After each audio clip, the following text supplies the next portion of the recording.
buenas tardes, jóvenes estudiantes. Hola, ¿qué tal? ¿Cómo están a todos que están en este momento conectados ahí en este proyecto Vamos para la Universidad? Mi nombre es Andrés Felipe. Esta es la sesión de clase número 17, semana semana número 9, si no estoy mal. Es bueno saludarlos, quiero saludarlos ahí en el chat. Buenas tardes muchachos, hola, ¿qué tal? ¿Cómo están? El día de hoy tenemos un tema muy interesante, es el tema del discurso narrativo, es un tema en donde vamos a aprender muchas cosas. Hola, ¿qué tal David Steven? Buenas tardes. Vamos a aprender unas cositas, cómo analizar los textos narrativos y los discursos narrativos, cuáles son sus elementos y bueno, vámonos a nuestra presentación del día de hoy. Hola, muy buenas tardes, señorita Vanessa. Señor Steven, muy buenas tardes. Vámonos a la presentación del día de hoy. Hola, Natalie, muy buenas tardes. Muy bien, nuestro tema es semana número 9, sesión 17, el discurso narrativo. Vamos a leer nuestros objetivos de la clase del día de hoy. Caracterizar el modo discursivo narrativo. Brindar recursos que permitan el mejoramiento del uso de la narración en el discurso verbal. Evidenciar la comprensión de un texto literario por medio de una historieta. Muchachos, nosotros somos narradores. Hola Karen, muy buenas tardes. Nosotros somos narradores de historias. Por naturaleza nos encanta contar dentro de nuestro diario vivir lo que nos acontece, lo que nos pasa, bueno, un montón de infinidades de sucesos que nosotros como desde el ser natural necesitamos comunicar. Y necesitamos comunicarlo de una forma narrativa. Pero también nosotros debemos ser lectores de esas formas narrativas en las que otros comunican su discurso. Y aquí es donde vamos a estar pendientes de los diferentes elementos de los discursos narrativos y cómo podemos ir analizando o haciendo un mayor énfasis en la información que se nos presenta en los diferentes discursos narrativos. Entonces, en nuestra agenda del día de hoy vamos a tener nuestra activación de conocimientos, que parte de una imagen en donde ustedes van a visualizar algo. Luego vamos a hacer una preguntita sobre esa imagen, un par de preguntitas. Vamos a nuestro contenido, luego nuestra presentación de contenido, donde vamos a hablar de dichos elementos del discurso narrativo y de otro elemento que por ahí les tengo para que puedan analizar discursos. Luego vamos a nuestra actividad central, que hoy nuestra actividad central está cargada de lecturas, de video, de preguntas. Hoy nuestra actividad central va a estar girando en torno a lo que son los discursos narrativos. Luego haremos unas preguntas y trataremos de analizar un cuadro comparativo entre unas versiones del cuento famoso. Por último, tenemos nuestra actividad de profundización, que consiste en la realización de una presentación gráfica del texto con base en una explicación del repositorio de CIERSUR. ¿Listo? Bueno, vámonos entonces. Hola Pablo, muy buenas tardes. No te había saludado, Pablo. Buenas tardes, Pablo. Vámonos de una vez a nuestra activación de saberes previos. Bueno, partamos de la imagen que tenemos ahí en pantalla. En este momento todos tienen ahí en pantalla una imagen. Analiza y observen los dibujos. Miren, son dos dibujos. Lado izquierdo, lado derecho. Analicen cada detalle de esos dibujos, de esos gráficos. Y miremos cómo están esos dibujos ahí en pantalla. Cómo están los personajes, con qué disposición. Bueno, hay un montón de fenómenos interesantes. Vamos a la pregunta. ¿Qué es lo más llamativo en las imágenes? Bueno, yo necesito la participación por parte de ustedes, que sean muy activos, muchachos, que sean muy, si tienen preguntas, háganlas, si tienen comentarios, háganlas. También necesito que respondan unas preguntitas. De esta imagen, ¿qué es lo más llamativo? Que le llama poderosamente la atención a cada uno de ustedes ahí conectados en el chat. ¿Qué es lo que les llama la atención con la participación de ustedes? A ver, tenemos dos situaciones donde estamos hablando del cuento de Caperucita Roja. En una hay unas situaciones que son poco típicas estoy hablando del lobo que está gruñendo, que tiene la caperuza con la camisa, que tiene las manillas punqueras o metaleras, que tiene las botas moradas. Bueno, ahí hay un montón de cosas a analizar. Pero notemos la actitud también de esa caperucita. En cambio, miremos la otra versión, la otra imagen, perdón, en donde vamos a encontrarnos con una caperucita y un lobo que parecen armónicos, que parecen estar sin ningún problema. En la primera están a punto de pelear, en la segunda hay hasta sonrisas, ¿cierto? Dice por allá Juan David, lo más llamativo es que el cuento original es ficticio y el otro es realidad. Interesante ese comentario. David Steven me dice, me llama la atención que ambas situaciones representan acciones diferentes. Perfecto eso, señor. David Steven dice, David Molina, me llama la atención, Caperucita aparentemente a punto de violentar al lobo. Perfecto. Eso está perfecto en el sentido en donde vamos a encontrarnos con diferentes versiones del cuento de Caperucita. Vamos a preguntar algo. ¿Qué personajes aparecen en la imagen? Ya hemos ido hablando, Caperucita, el lobo. ¿Cuál es la posición que tienen? Ustedes lo acaba de decir ahí David. ¿Y cómo ayuda la posición en la composición del tema? Ahí lo estaban diciendo ustedes mismos en el chat. En un cuadro hay una armonía, en otro hay una violencia por parte de Caperucita hacia el lobo. Entonces vamos a tener una disputa en uno de los dibujos. En el otro va a haber pues una fraternidad entre los dos personajes. Bien, y bueno, estas imágenes nos pueden recordar muchas cosas. A mí me llama poderosamente la atención que el lobo tiene guantes de lobo y zapatillas de lobo. Pero entonces uno dirá, eso es una máscara, eso es un disfraz. De Caperucita uno dirá, bueno, no es la típica dulce que nosotros estamos acostumbrados a leer de Caperucita, sino que también hay otras circunstancias. Vamos entonces con nuestro contenido. Bien, en nuestro contenido vamos a tener que el discurso narrativo, como lo venía diciendo ahorita, el discurso narrativo consiste precisamente en relatar unos sucesos. Esos sucesos pueden presentarse reales, ficticios, pueden presentarse con elementos narrativos, con una estructura narrativa de inicio, nudo y desenlace. Recuerden que hay narraciones que no necesariamente tengan que tener inicio. Recuerden que hay narraciones que no necesariamente tienen que tener final. La mayoría de narraciones tienen un nudo, otros simple y llanamente es una anécdota sin el nudo, ¿cierto? Entonces vamos a ahorita ver cuáles son los tipos de textos narrativos reales y cuáles son los ficticios.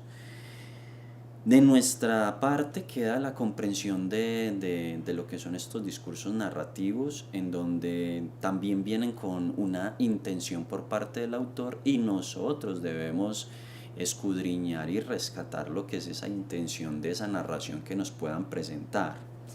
Bueno, vamos a los elementos del discurso narrativo. El primer elemento es la enunciación, donde el enunciado, es decir, la narración, el sujeto de la enunciación, Es quien narra, quien cuenta, quien pronuncia una historia. Entonces, cuando hablamos sujeto de la enunciación, recuerden que enunciado es la pronunciación de una situación, de una expresión.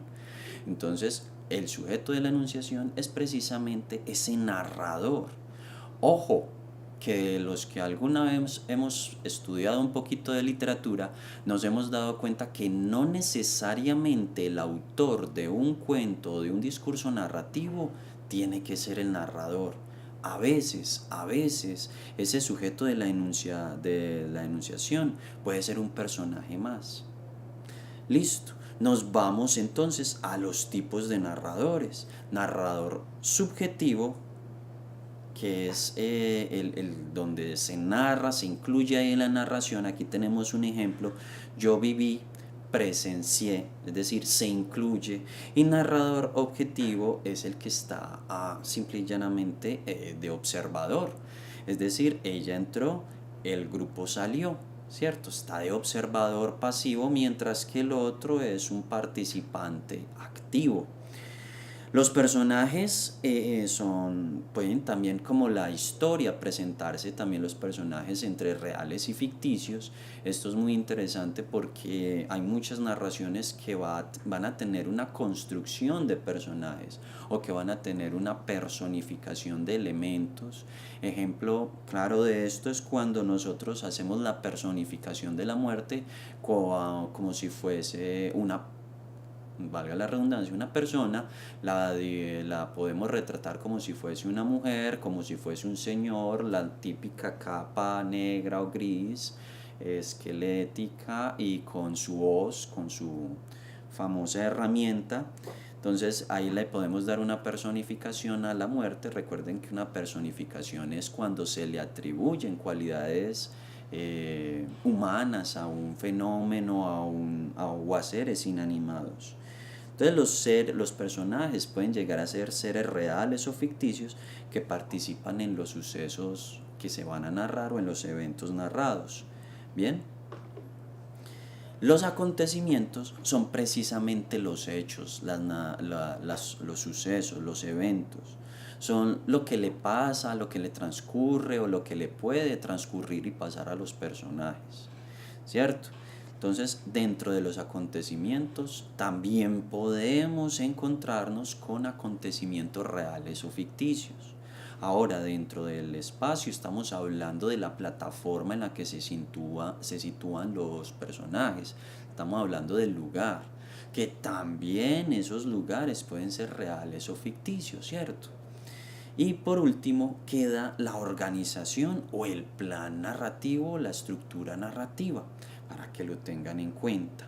Ahora, clases de discurso narrativo vamos a tener dos, los que son verídicos, es decir, los que parten de sucesos reales, y los que son ficticios o literarios, que parten de sucesos imaginarios. Aquí hay que aclarar un detallito. Muchas veces los sucesos literarios los sucesos literarios parten de una realidad, porque hay realidades que se pueden volver literatura y entonces adquieren el sentido de ficcionalidad cuando no necesariamente se está viviendo eh, a flor de piel o en su totalidad todo lo que son los diferentes sucesos. Entonces, entre los verídicos, entre los sucesos reales, vamos a tener la crónica, que es un texto demasiado rico recomendable para que ustedes lo lean. El reportaje, las biografías, la anécdota y los relatos. De mis favoritos ahí está la biografía y la crónica. La crónica siempre va a tener mucho estilo por parte de quien narra, ¿cierto? Dentro de la literatura y dentro de los sucesos imaginarios o ficticios nos vamos a encontrar con los cuentos, con los mitos, con las leyendas, con las novelas, con las fábulas. Nos vamos a encontrar con todo eso ficcional que nos han enriquecido la vida desde que somos pequeños. Nos cuentan unas historias maravillosas, cuentos de hadas, un montón de cosas, cuentos de suspenso, cuentos de terror, los monstruos, todo eso que nos encanta. Bueno, listo chicos, Y vamos a tener en este momento el análisis del cuento a través de lo que es el Ciersur. ¿Qué es la estructura quinaria? La estructura quinaria es precisamente una presentación de cómo podemos hacer análisis de las diferentes narraciones o discursos narrativos que nosotros nos encontremos. Si miran en pantalla, si miran en pantalla nos vamos a encontrar con 5 estados de esa presentación de los sucesos. Al comienzo nos vamos a encontrar con el estado inicial. Ese estado inicial es parte de la parte primitiva o primaria de los hechos y de los personajes en una narración. Luego nos vamos a encontrar con la fuerza de la transformación. A esos sucesos o personajes hay algo que se les transforma. Luego nos vamos a quedar en un estado de resultante en donde luego, después de esa transformación hay un resultado, es decir, hay un cambio y el resultado es ese cambio que se da.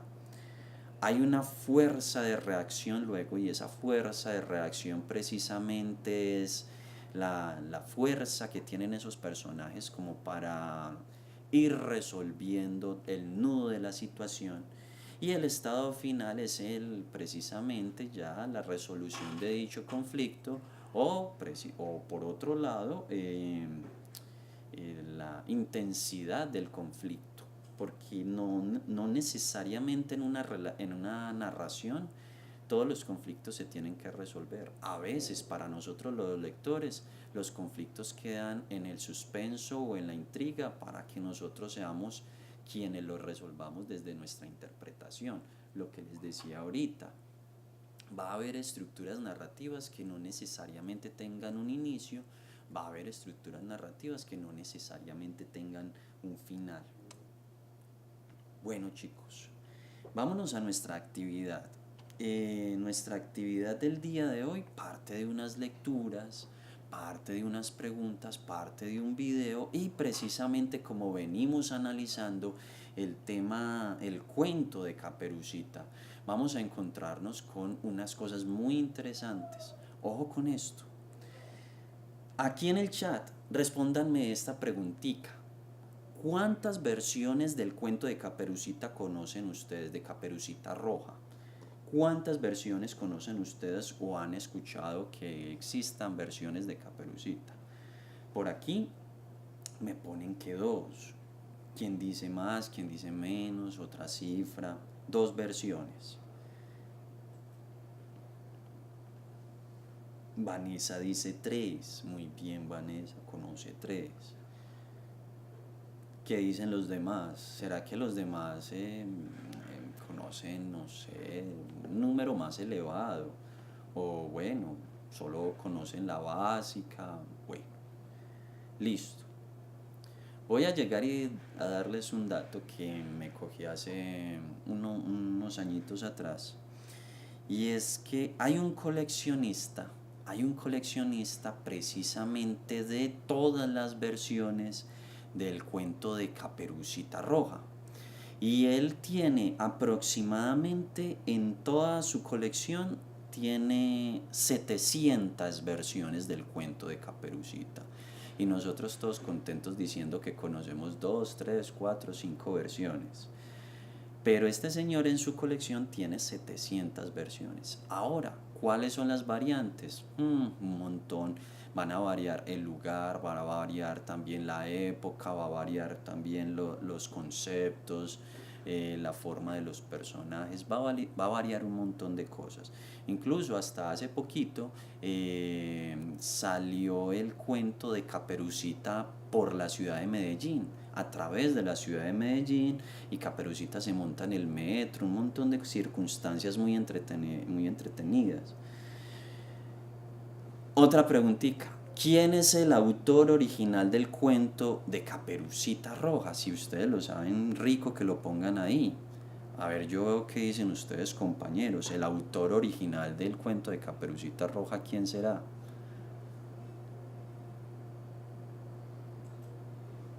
Una pregunta adicional. Charles Perrault. muy bien. Charles Perrault, muy bien, María Camila, perfecto. Bueno, yo voy a ser un poquito más drástico. Sí, la versión que conocemos, hay una versión de Charles Perrault, hay otra versión de los hermanos Grimm y hay una versión sin dueño. Y precisamente la versión original no tiene dueño. ¿Por qué?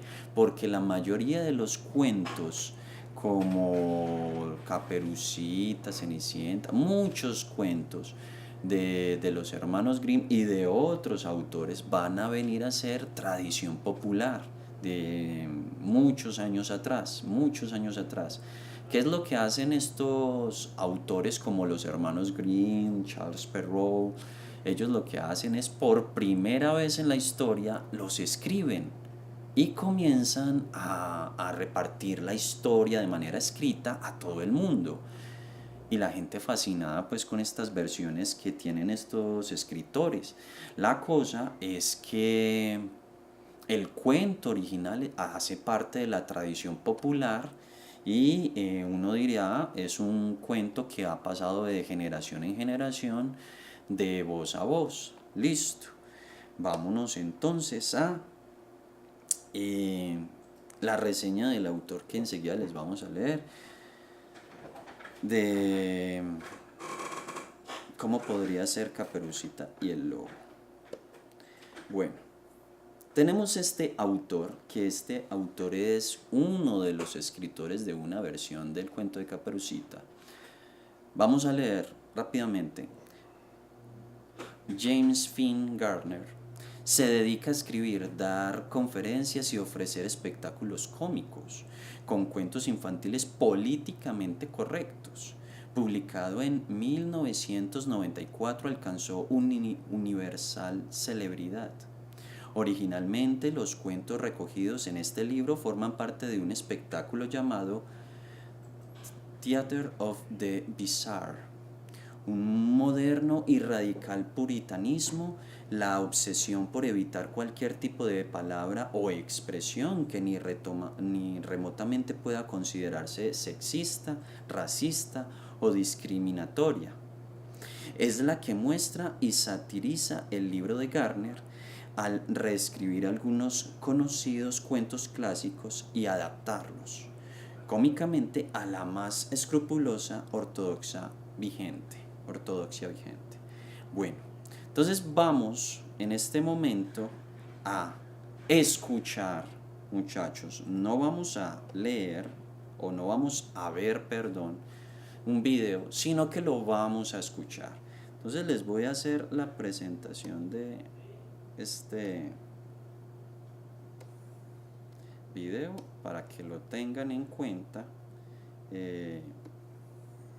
y todos pendientes. Es puro audio, ahí van a circular unas imágenes, pero recuerden, es puro audio, pendientes del audio. Ahí va, concentrados todos. Érase una vez una persona de corta edad llamada Caperucita Roja, que vivía con su madre en la linde de un bosque. Un día, su madre le pidió que llevase una cesta con fruta fresca y agua mineral a casa de su abuela, pero no porque lo considerara una labor propia de mujeres, atención, sino porque ello representaba un acto generoso que contribuía a afianzar la sensación de comunidad. Además, su abuela no estaba enferma, antes bien gozaba de completa salud física y mental y era perfectamente capaz de cuidar de sí misma como persona adulta y madura que era. Así, Caperucita Roja cogió su cesta y emprendió el camino a través del bosque. Muchas personas creían que el bosque era un lugar siniestro y peligroso, por lo que jamás se aventuraban en él. Caperucita Roja, por el contrario, poseía la suficiente confianza en su incipiente sexualidad como para evitar verse intimidada por una imaginería tan obviamente freudiana. De camino a casa de su abuela, Caperucita Roja se vio abordada por un lobo, que le preguntó qué llevaba en la cesta. Un saludable tentempié para mi abuela, quien sin duda alguna es perfectamente capaz de cuidar de sí misma como persona adulta y madura que es, respondió. No sé si sabes, querida, dijo el lobo, que es peligroso para una niña pequeña recorrer sola estos bosques, respondió Caperucita. Encuentro esa observación sexista y en extremo insultante. Pero haré caso omiso de ella debido a tu tradicional condición de proscrito social y a la perspectiva existencial, en tu caso propia y globalmente válida, que la angustia que tal condición te produce te ha llevado a desarrollar. Y ahora, si me perdonas, debo continuar mi camino. Caperucita Roja enfiló nuevamente el sendero, pero el lobo, liberado por su condición de segregado social, de esa esclava dependencia del pensamiento lineal tan propia de Occidente, conocía una ruta más rápida para llegar a casa de la abuela. Tras irrumpir bruscamente en ella, devoró a la anciana, adoptando con ello una línea de conducta completamente válida para cualquier carnívoro. A continuación, inmune a las rígidas nociones tradicionales de lo masculino y lo femenino, se puso el camisón de la abuela y se acurrucó en el lecho.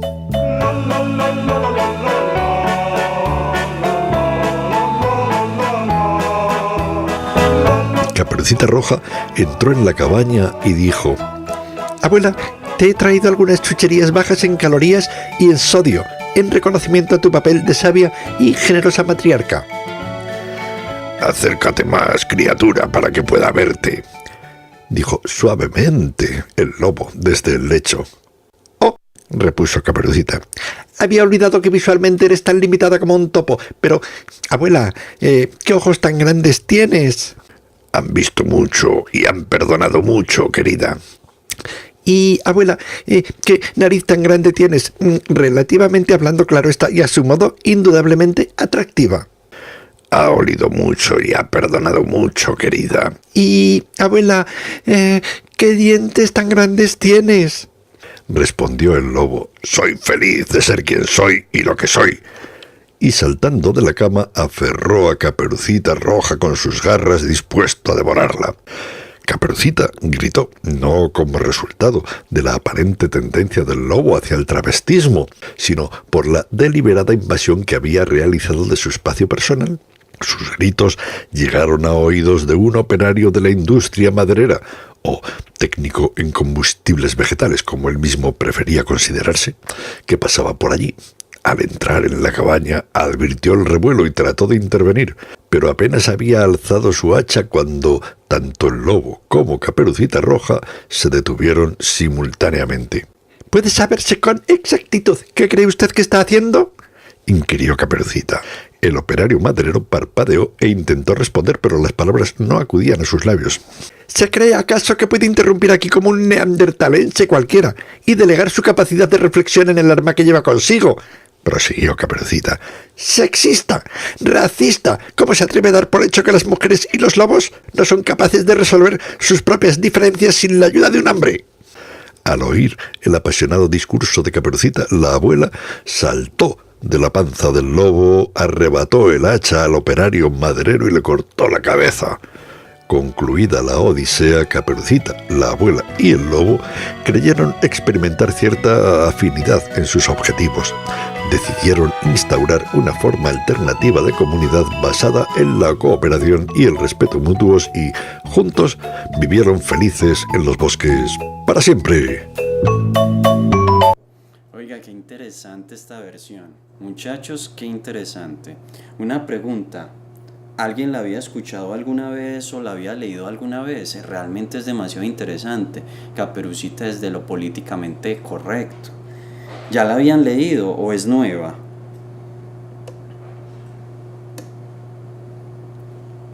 Perdón. No la habían leído. A mí me gustó mucho. Esta es como la cuarta vez que la leo. Y me gusta mucho porque nos pone a pensar en un montón de situaciones y de temas que conlleva adicionalmente el cuento de Caperucita Roja, con todo esto que son las formas políticas, las formas racistas, religiosas, un montón de cosas nos trae, totalmente nueva. Bien, bien. Bueno, vámonos a el cuento de El lobo calumniado de Caperucita Roja. Este no lo vamos a escuchar, este lo voy a leer yo, que es de... lo voy a leer yo. Todos pendientes a la lectura.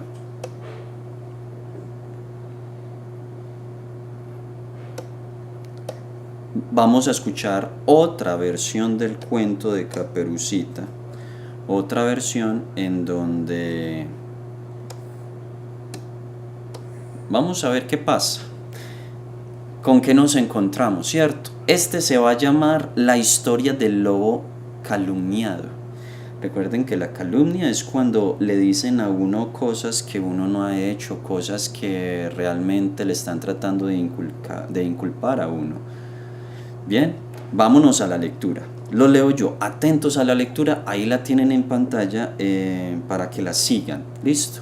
La historia del lobo calumniado. El bosque era mi hogar. Yo vivía allí y me gustaba mucho. Siempre trataba de mantenerlo ordenado y limpio. Un día soleado, mientras estaba recogiendo las basuras dejadas por unos turistas, sentí pasos.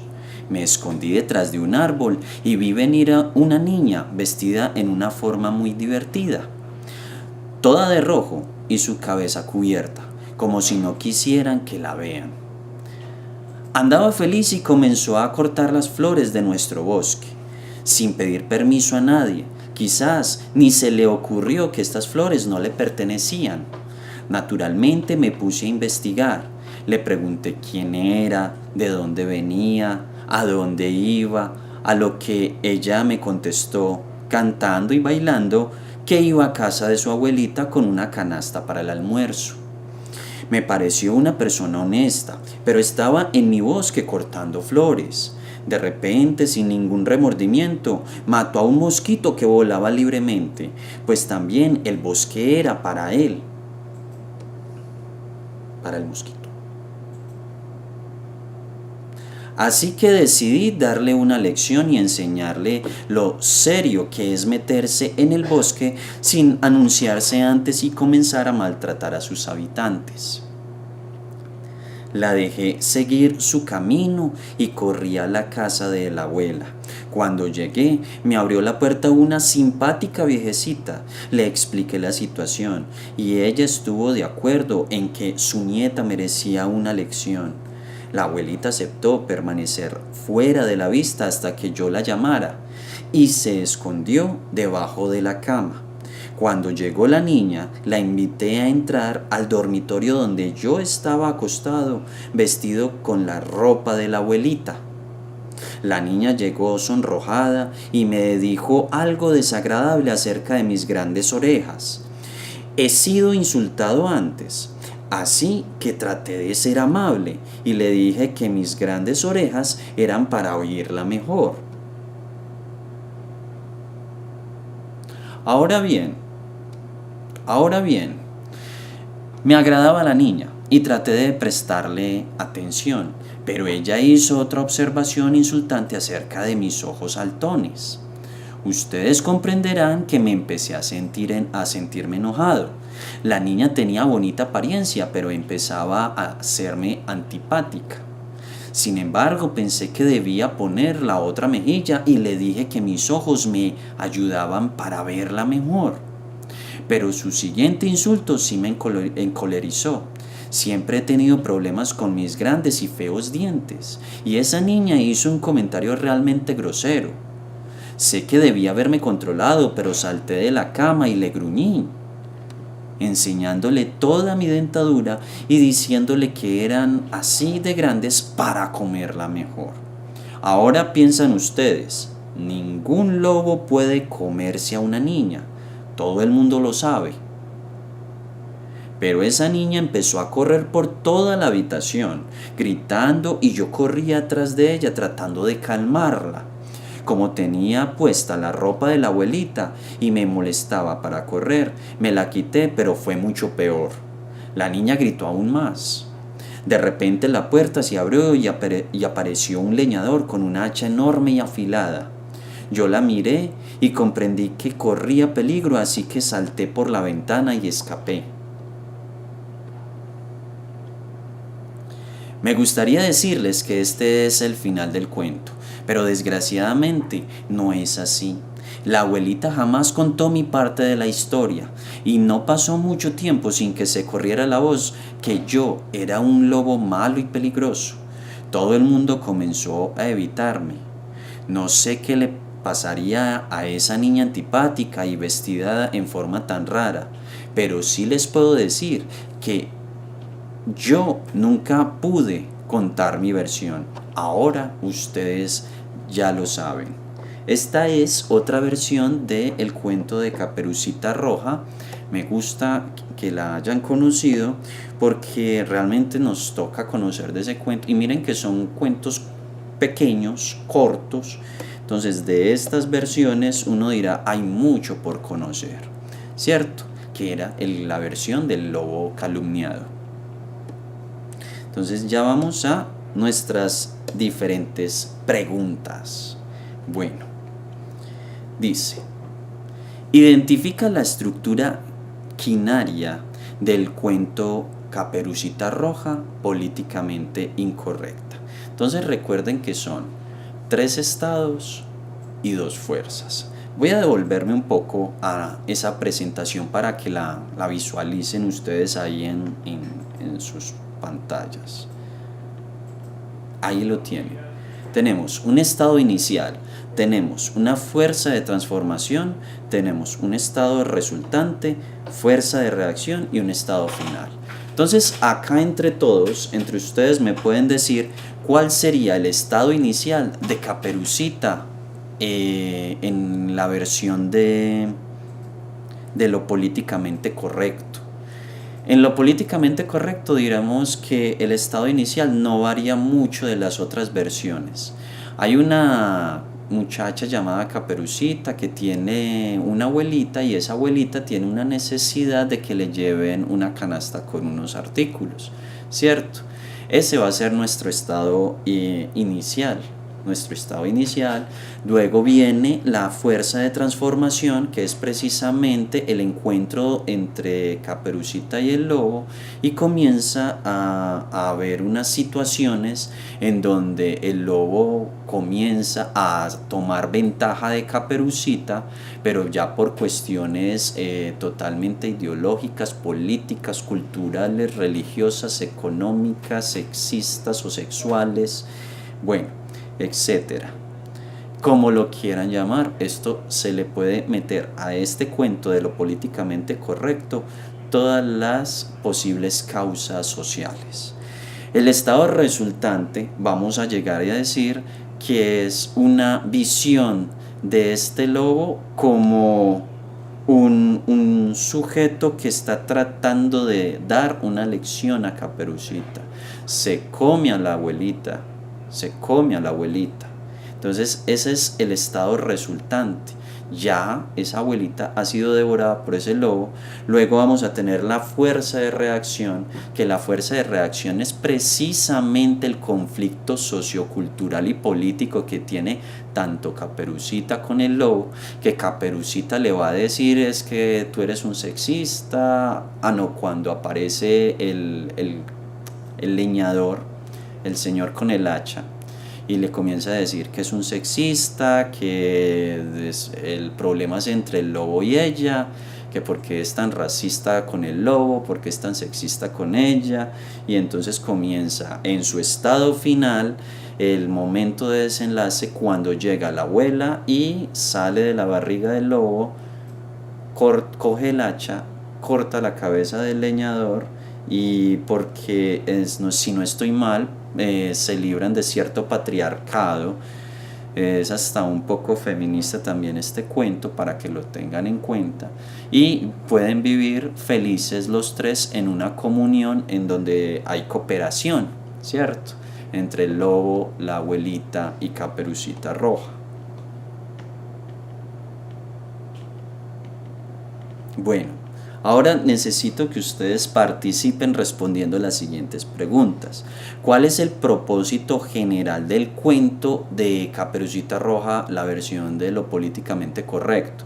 Es decir, ustedes ahí en el chat me pueden poner lo que consideran el propósito de ese autor para con este cuento. ¿Por qué trató de hacer esa versión así, la que ustedes escucharon en el video? ¿Quién participa ahí en el chat? ¿Cuál es el propósito general? Es decir, ese autor para qué escribió ese cuento de esa forma. Los quiero leer.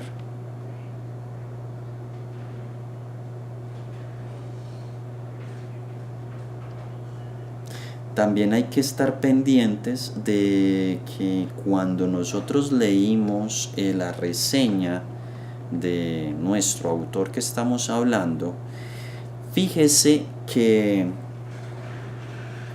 vamos a encontrarnos con que este autor tiene una selección de cuentos clásicos en donde los transforma o les hace unas adaptaciones desde lo políticamente correcto y maneja el tema del sexismo, de la discriminación y también del racismo.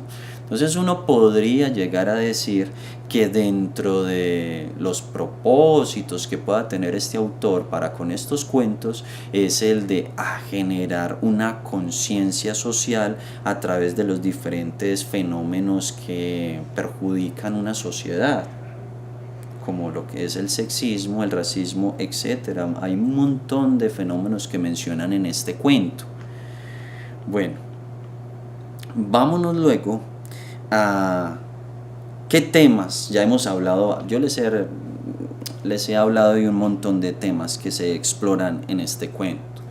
Estamos hablando también de muchos temas, de lo político, se está hablando también del patriarcado desde la figura del leñador, estamos hablando desde lo feminista, desde el punto de vista de Caperucita y de la abuelita, estamos hablando de la libre expresión racial por parte o étnica por parte del lobo.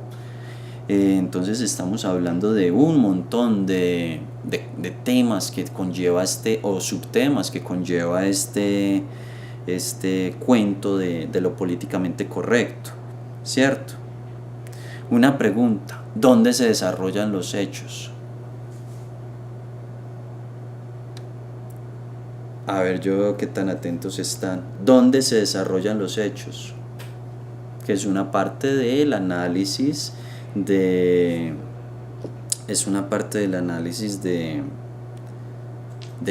discurso narrativo, precisamente preguntarnos por el espacio, por la plataforma en donde se desenvuelven los personajes.